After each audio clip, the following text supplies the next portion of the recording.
Shalom saudara, kita kembali mengikuti monoteisme. Ini episode 16 ya Pak, ya. Bagian 2. Bagian 1 sudah kita lewati, monoteisme menurut kitab Yudas. Sekarang kita bagian 2 Pak. Berangkat dari Yudas pasal 1 ayat 4 Pak, ya. Kita baca ulang nih. Ya. Yudas pasal 1 ayat yang keempat. Sebab ternyata ada orang tertentu yang telah masuk menyelusup di tengah-tengah kamu, yaitu orang-orang yang telah lama ditentukan untuk dihukum. Mereka adalah orang-orang yang fasik, yang menyalahgunakan kasih karunia Allah kita untuk melampiaskan hawa nafsu mereka, dan yang menyangkal satu-satunya penguasa dan Tuhan kita, Yesus Kristus. Nah, satu-satunya penguasa yang dimaksud di ayat ini bukanlah Yesus, tapi Elohim Yahweh. Yesus juga menjadi satu-satunya penguasa ketika segala kuasa di surga dan di bumi diberikan, dia menjadi raja, ya, Pak. Jadi penguasa. Tapi menjadi penguasa, jadi raja, dan jadi Tuhan pun untuk kemuliaan Allah Bapa. Ya, ini kata penguasa di sini despoten atau despotes sama saja, ya. Nah, di dalam 2 Petrus pasal 2 ayat 1, kita juga menemukan kata penguasa. Penguasa yang telah menebus mereka. Ini juga bukan Yesus. Ya. Maksudnya di ayat ini, kata penguasa di sini bukan menunjuk Yesus, tetapi Allah Bapa.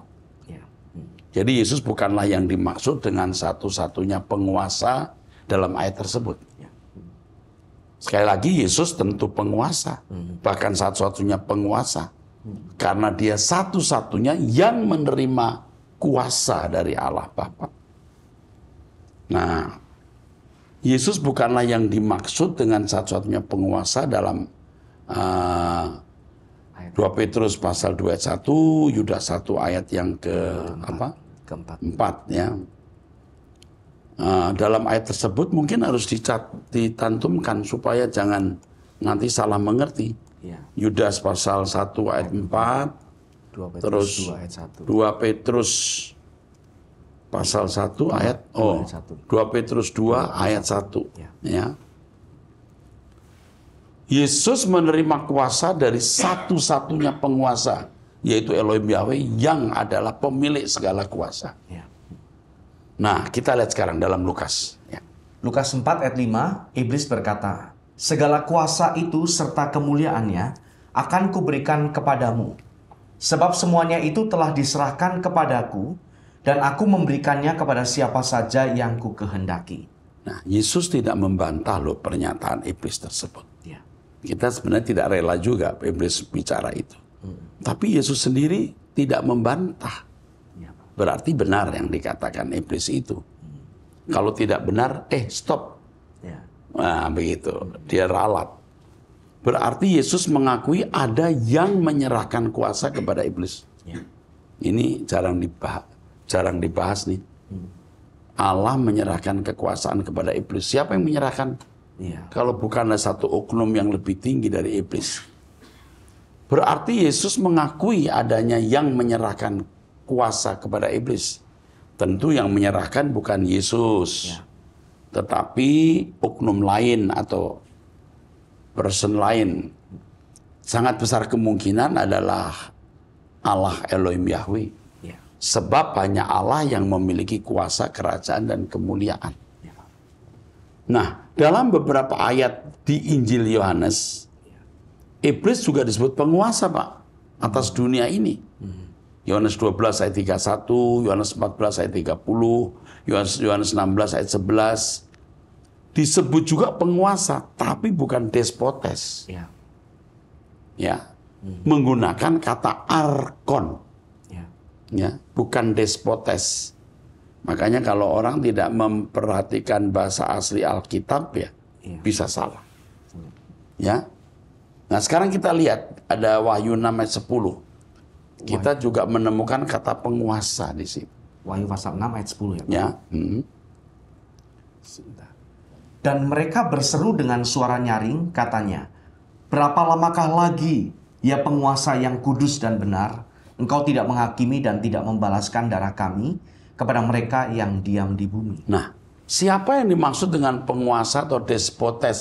Ya. dalam ayat ini.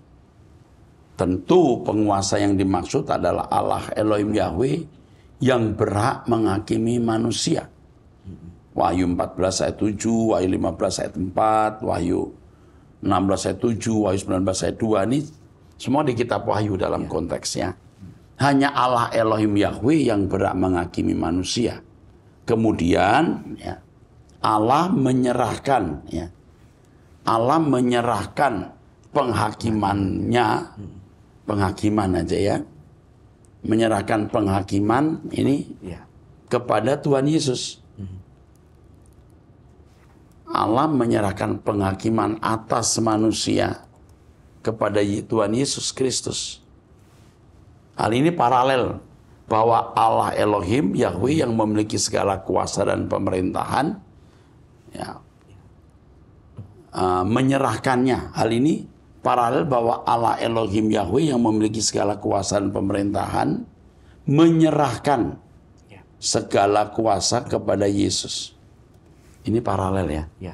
Allah Bapa menyerahkan penghakiman kepada Yesus, Yesus menghakimi. Allah Bapa menyerahkan kuasa pemerintahan kepada Yesus supaya Yesus menjadi Tuhan atas semua manusia. Memiliki nama di atas segala nama. Oke. Dalam Matius pasal 28 ayat 18 sampai 19, Yesus menyatakan bahwa dirinya sebagai penerima kuasa di sorga dan di bumi. Dirinya bukanlah pemilik kuasa tersebut pada mulanya, tetapi diri yang menerima kuasa tersebut. Tetapi Yesus sebagai gitu ya. Yesus sebagai yang menerima kuasa tersebut. Oke. Yesus tidak memiliki nama di atas segala nama, tetapi Allah yang memberikan kepada dirinya nama di atas segala nama. Artinya Yesus menjadi kepala atau raja atas semua umat manusia. Iya, Bapa yang memberikan nama itu. Bukan dia punya dengan sendirinya. Kalau Yesus sudah ada sebelum Natal, dia sudah punya nama dan segala nama. Jadi ini jelas bahwa Yesus memang tidak memiliki praeksistensi seperti Allah Bapa. Allah Bapa lah yang memiliki self-existence.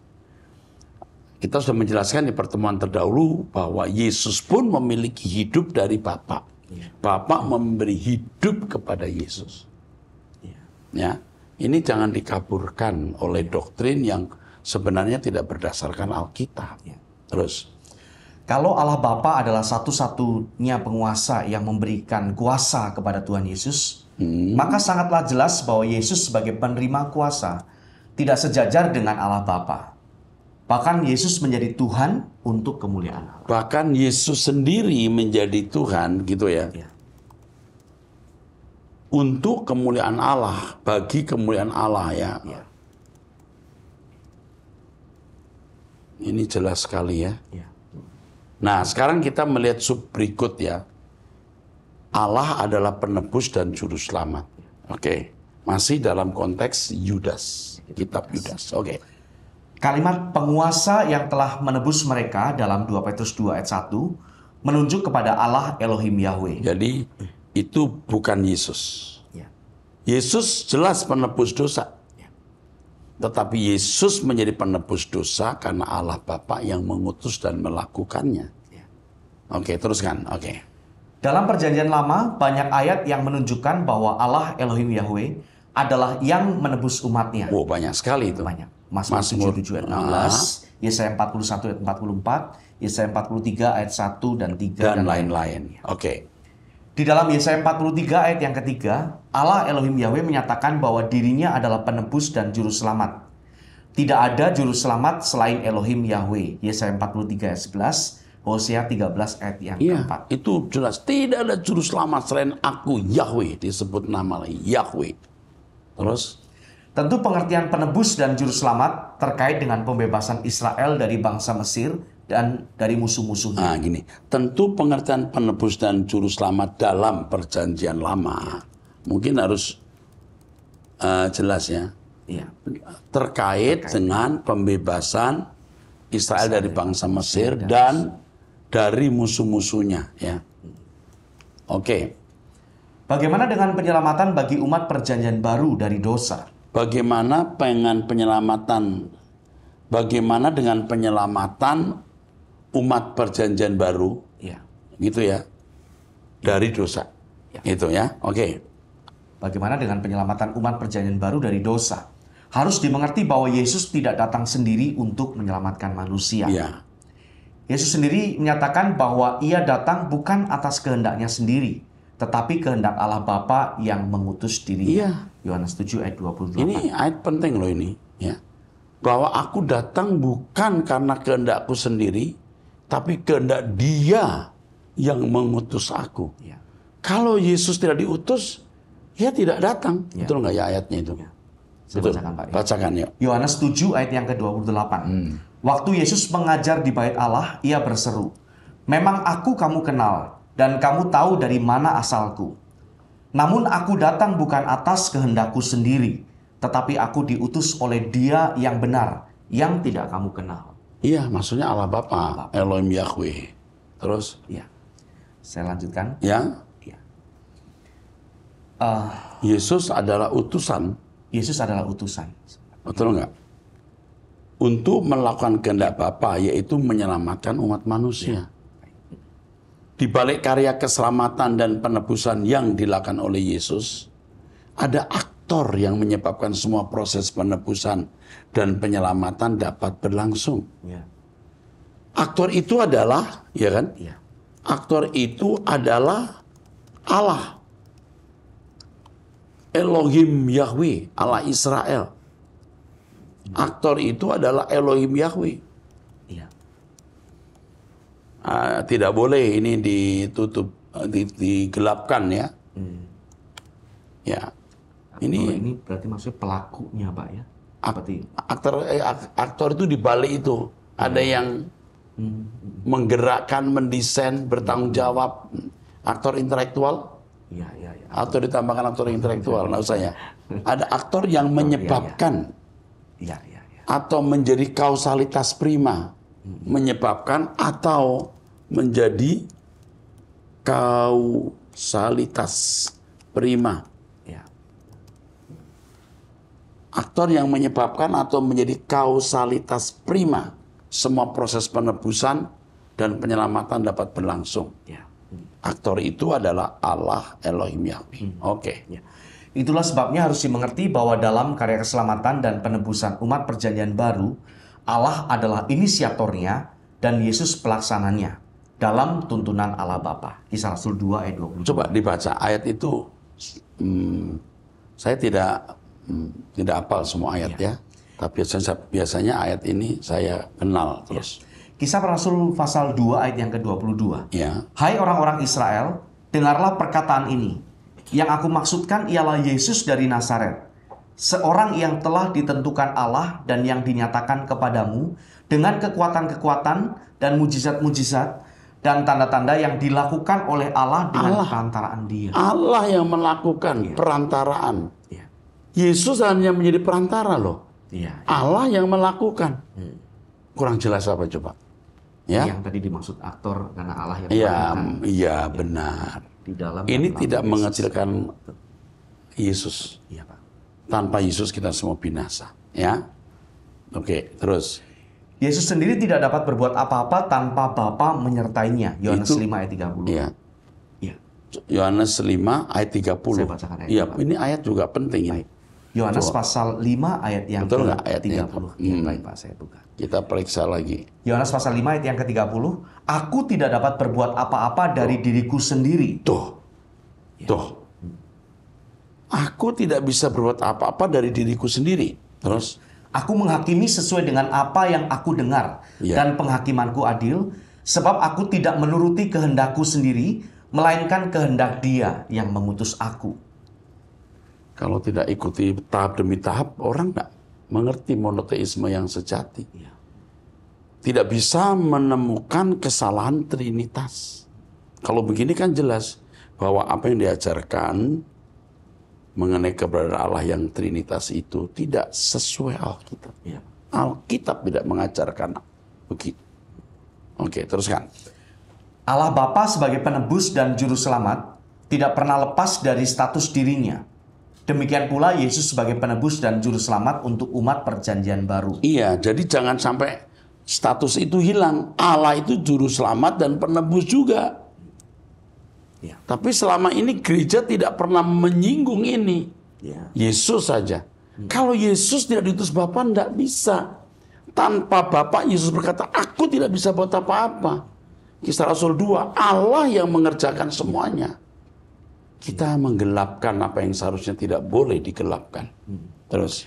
Itulah sebabnya Yesus mengatakan bahwa Allah Bapa dan dirinya adalah satu dalam tugas penggembalaan. Yohanes 10 ayat 30. Betul ya, Yohanes 10:30 ya. Aku dan Bapa adalah satu. Iya, itu bukan satu hakikat, satu dalam karya. Ya. Kok bisa ya menjadi teori satu dalam hakikat? Tidak benar. 3 pribadi dalam satu. Alkitab tidak pernah menjelaskan itu. Itu asumsi dan bentuk penafsiran modifikasi. Ya. Betul nggak? Iya, Pak. 3 pribadi, satu hakikat. Coba cari. Di mana ada ayatnya? Ada orang yang ngomong gini. Coba cari ada nggak kata nenek gitu. Tapi kan kenyataan ada nenek. Ya nggak sama lah. Sama. Saya juga nggak tahu apa ada kata nenek di Alkitab. Nenek moyang ya. Nenek moyang ya. Maksudnya leluhur gitu. Iya leluhur. Tapi ada apa ya orang pernah berkata nenek atau kakek? Iya. Kakek. Kakek ya. Yang kakek. Iya, Ada satu kata yang nggak ada di Alkitab, tapi faktanya ada. ya. Tapi itu tidak bisa disamakan dengan Ya. pengajaran. Seperti kata Allah, Tuhan nggak ada di kitab Ester ya. Iya. Ya nggak ada kan? Tidak ada. Bukan berarti nggak ada Tuhan. Tuhan bermanuver, iya. Tapi tidak bisa disamakan dengan keberadaan Allah. Jemaat harus tahu bahwa Alkitab tidak pernah mengajarkan Trinitas. Dulu kita semua itu Trinitarian yang sangat kuat. Buku saya mengenai Trinitas kan sudah ada dan jelas saya penganut garis keras Trinitas. Iya. Sampai debat dengan orang yang menyerang Trinitas, saya sampai berkata, kalau Allah 3-4 apa urusan kamu? Gitu. Sampai begitu saya. Tapi ternyata memang yang benar itu monoteisme yang sekarang ini kita sedang pelajari dan bagikan. Puji Tuhan loh kita bisa mengerti kebenaran. Terus akhirnya dapat ditemukan bahwa Yudas 1 ayat 4 tegas dan telak sekali. Menolak dan meluruhkan konsep bahwa ada pribadi yang dapat disejajarkan dengan Allah Elohim Yahweh. Iya, tidak ada pribadi yang sejajar dengan Elohim Yahweh itu. Penguasa satu-satunya jelas menunjuk Allah Bapa Elohim Yahweh. Ya.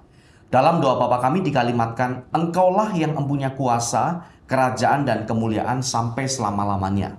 Jadi sangatlah keliru kalau ada pribadi lain yang setara atau sejajar dengan Allah Elohim Yahweh. iya, tidak mungkin.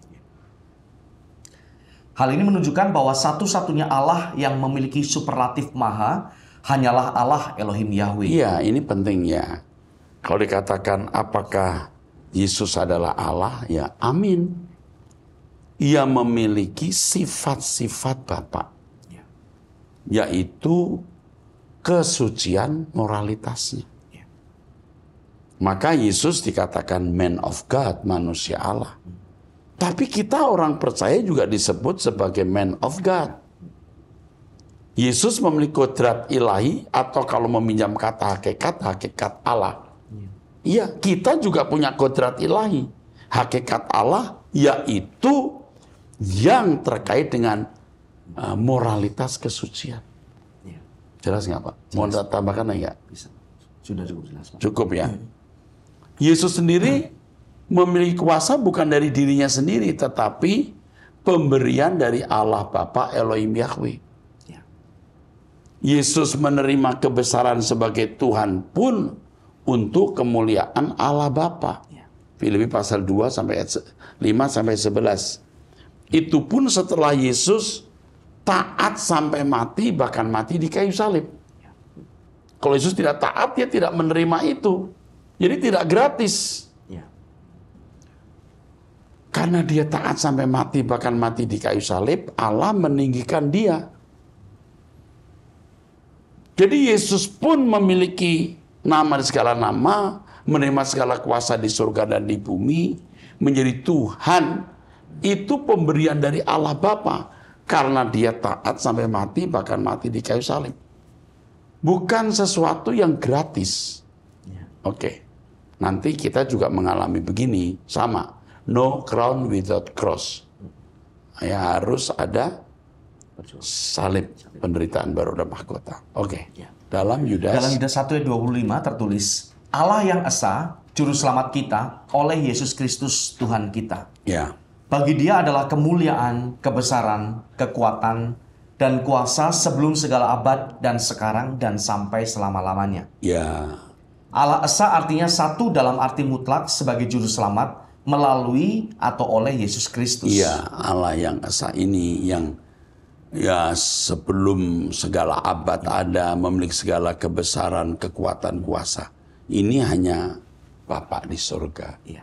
Yesus pun juga mengakui engkaulah yang empunya kuasa kerajaan kemuliaan kekal selama-lamanya. Iya.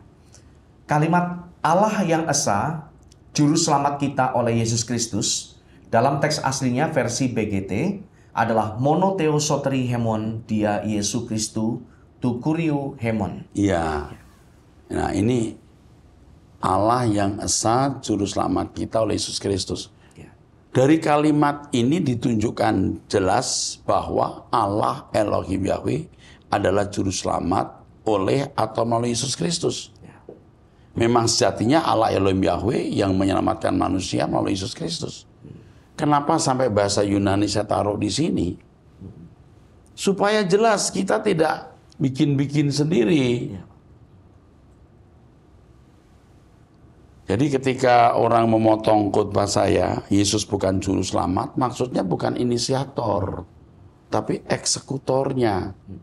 Tetapi itu sudah dipotong dan menyebar ke seluruh dunia, sampai ada jemaat yang tidak mau ke gereja lagi, karena Erastus mengatakan Yesus bukan juru selamat. Lalu di banyak tempat muncul pendeta-pendeta, sekarang ada ajaran baru, Yesus bukan juru selamat. Lah, itu potongan kok bisa kamu percaya? Kalau dia punya Roh Kudus, dia akan tahu bahwa itu kejahatan, crime, melanggar hukum yang memotong khotbah orang atau perkataan orang, lalu menaruhnya di media. Ya seperti dulu ada penguasa atau pejabat yang sampai masuk penjara gara-gara ini. Sekarang yang motong bukan orang non-Kristen, bukan orang non-Kristen. Sekarang malah orang Kristen sendiri, pendeta saya kira rata-rata itu, para teolog. Dan ini menjadi keprihatinan kita yang mendalam. Ya. Sayang sekali ya, banyak orang disesatkan. Tetapi Tuhan pasti ada di pihak orang benar. Kita hanya menunggu waktu saja. Ya. Itu kan kalau dalam percakapan-percakapan ya, orang berkata, oh, itu Erastus yang tidak percaya juru selamat. Gitu. Iya. Itu yang mengupload itu siapa ya? Kita tidak mencoba mencari, walaupun ada desakan untuk mencari dan memperkarakan secara kriminal, secara hukum. Kita tidak usah. Kita harus menjadi teladan dan contoh. Diam, ditampar pipi kanan, beri pipi kiri. Oke? Oke, teruskan. Kemudian doksologi yang ditujukan kepada Allah Sang Juru Selamat dengan pernyataan. Nah, sebentar. Doksologi itu artinya pemujaan. Ucapan-ucapan, pujian, atau hal-hal yang terkait dengan penyembahan. Doksologi. Kalimatnya bagaimana? Kalimat doksologinya sebagai berikut. Amin. Bagi dia adalah kemuliaan, kebesaran, kekuatan, dan kuasa sebelum segala abad, dan sekarang, dan sampai selama-lamanya. Bagi dia ini tunggal loh. Tunggal.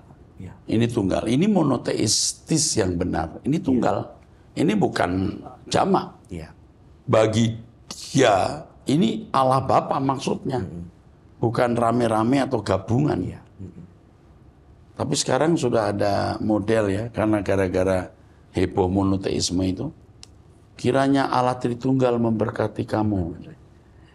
Ya. Padahal nggak ada itu. Di Alkitab itu nggak ada. Bisa aja. Kiranya Allah Tritunggal memberkati kamu.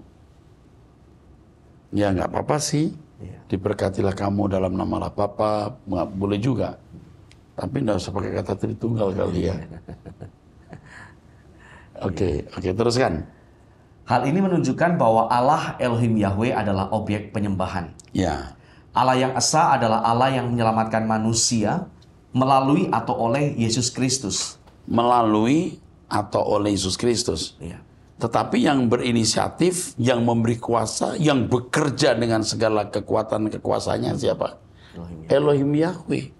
Yesus hanya menjadi sarana. Tadi kita mengatakan kan, melalui Yesus. Jadi sejatinya juru selamat adalah Allah yang esa melalui atau oleh Yesus Kristus yang juga sebagai satu-satunya pelaku juru selamat yang diutus oleh Allah Elohim Yahweh. Makanya kau dan aku satu, itu kan di Yohanes pasal 10:30 dalam konteks penggembalaan. Di dalam penggembalaan itu juga ada penyelamatan. Ingat, ada domba-domba yang terhilang. Dan gembala itu mencari domba yang terhilang. Penyelamatan. Jadi proyek penyelamatan itu dikerjakan oleh Allah Bapa bersama Tuhan Yesus. Maka Yohanes 10 ayat 30 mengatakan, kau dan aku satu dalam karya penyelamatan, karya penggembalaan. Bukan satu dalam hakikat. Nggak ada itu ayatnya. Ada pembicara bilang, ada kata Osia. Oh ada, saya juga tahu. Osia itu artinya properti yang ada di dalam kisah anak terhilang. Itu Lukas 15 ya. 15. Itu kata Osia itu properti.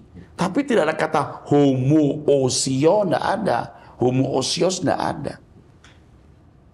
Itu sebenarnya ada di dalam filsafat Yunani. Di Gnostik itu ada itu. Tapi di Alkitab tidak ada. Yang ada homoio. Artinya sama. Dalam segala hal Yesus disamakan homoio dengan saudara-saudaranya atau dengan manusia lain. Tapi Yesus bukan manusia biasa. Yesus manusia Allah. Ya, oke, teruskan. Itulah sebabnya firman Tuhan mengatakan, karena begitu besar kasih Allah akan dunia ini, sehingga ia telah mengaruniakan anaknya yang tunggal. Ya, Allah yang mengasihi dunia. Dimulai dari Allah yang mengasihi dunia. Baru memberikan anaknya yang tunggal. Terus? Supaya setiap orang yang percaya kepadanya tidak binasa, melainkan beroleh hidup yang kekal. Nah, percaya kepadanya itu bukan hanya percaya status Yesus sebagai juru selamat. Percaya karyanya dan apa yang diajarkan untuk dikenakan. Jadi kalau orang tidak percaya apa yang difirmankan dan dikenakan, ya berarti belum percaya. Percaya itu kan bukan sekedar pengaminan akali, Pak. Di balik percaya itu ada kegiatan atau aktivitas. Di balik percaya itu ada tindakan atau ada langkah-langkah. Kalau saya berkata, you percaya saya enggak? Percaya. Tolong kamu ambilkan barang itu. Tolong buat ini. Enggak mungkin cuman begini. Kau percaya kepadaku enggak? Percaya, Pak. Ya udah. Kalau percaya Yesus, kita harus ikuti jejak Tuhan Yesus. Hidup seperti Yesus hidup. Jadi kalau orang percaya tapi tidak serupa dengan Yesus, itu bohong. Itu palsu. Kristen yang tidak seperti Yesus itu palsu. Oke, teruskan. Jika Allah tidak memberi anaknya yang tunggal, maka tidak ada keselamatan. Iya. Jadi kalau dikatakan Allah juru selamat, udah bener banget. Tapi bukan berarti Yesus bukan juru selamat. Yesus yang melaksanakan karya keselamatan tersebut. Betul nggak, Pak? Nah, jadi bagi saudara-saudara yang mendengarkan apa yang kami sampaikan ini, ya saudara-saudara tahu bahwa kami ini mengajarkan Yesus juru selamat, bukan tidak percaya juru selamat. Kami juga mengajarkan Yesus itu Tuhan. Lagu yang kita nyanyikan aja itu kan, Yesus engkau Tuhan dan juru selamatku. Tapi ada orang berkata, iya Pak Eras percaya Yesus Tuhan, tapi bukan Tuhan yang benar. Loh, Tuhan yang bagaimana? Kurios itu kan. Nah, makanya harus mendengar semua, baru mengerti maksudnya. Yuk, kita akhiri sampai di sini. Kita jumpa di episode yang akan datang, episode 17. Ya. Tuhan memberkati saudara dan saudara melihat episode-episode sebelumnya dan belajarlah. Sampai jumpa, Tuhan berkati.